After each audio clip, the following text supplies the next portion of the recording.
Cari maklumat dan berita politik yang bebas, kupasan yang tepat, panas. Dapatkannya secara eksklusif hanya di Jom Channel. Komitmen kami, pentasan berita Isnin hingga Jumaat. Berbicara dan isu semasa, kami garapkan secara langsung. Panel-panel berkaliber dan profesional. Interaktif, pandangan anda kami raikan. Jangan lupa bersama kami di setiap hujung minggu dalam edisi khas mingguan.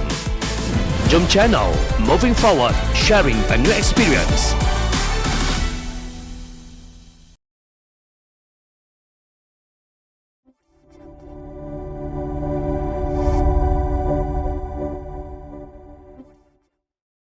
Pada hari ini di Parlimen, Menteri Dalam Negeri telah membawa usul supaya undang-undang SOSMA dilanjutkan lagi lah pelaksanaannya, penguatkuasaannya selama 5 tahun. Ya.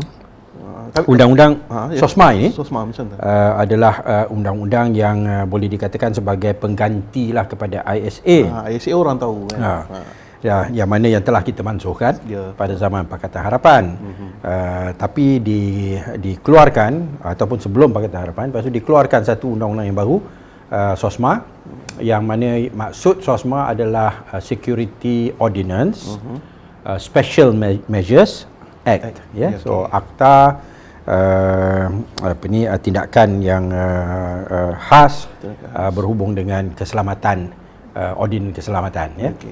Dan undang-undang ini membenarkan seseorang itu ditahan tanpa bicara untuk tempoh sampai ke 28 hari lah.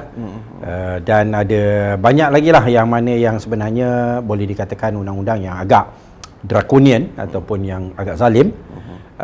Dan ianya digunakan ataupun dihasilkan kononnya khas untuk golongan yang pengganas ataupun penjenayah yang terancang, iaitu macam gangster dan sebagainya. Dan jenayah yang perdagangan manusia.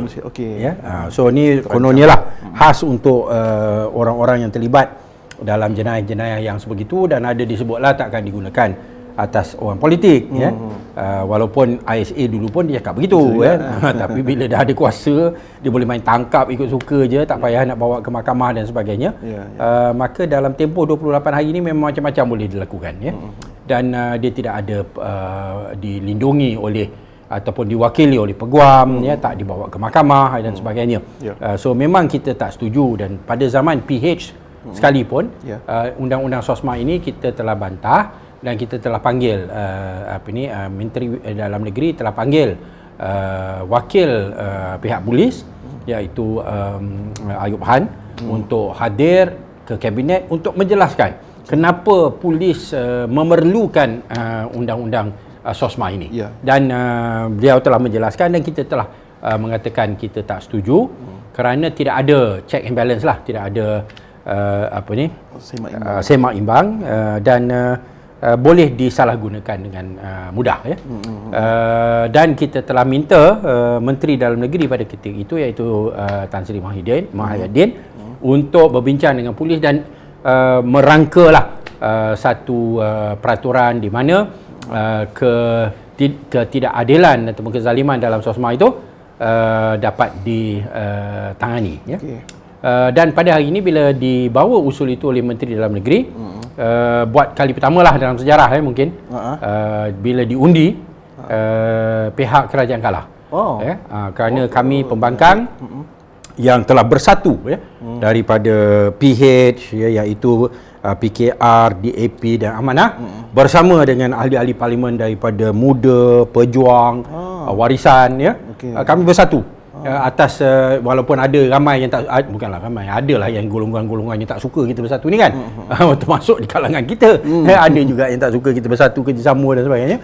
Tapi alhamdulillah dalam soal ini kita telah bersatu, dan kita telah dapat undi seramai 86 ahli parlimen pembangkang yang menolak, dan yang menyokongnya 84 ahli parlimen daripada kerajaan. Maka kerajaan kalah. Dalam usul ni kerajaan telah kalah. Macam berlaku memang tak pernah berlaku ni. Setakat yang saya ingat lah tak pernah berlaku lah dalam soal usul-usul yang biasa ini. Yang soal apa ni nak pindah perlembagaan yang perlukan 2/3 dan sebagainya tu cerita lain lah.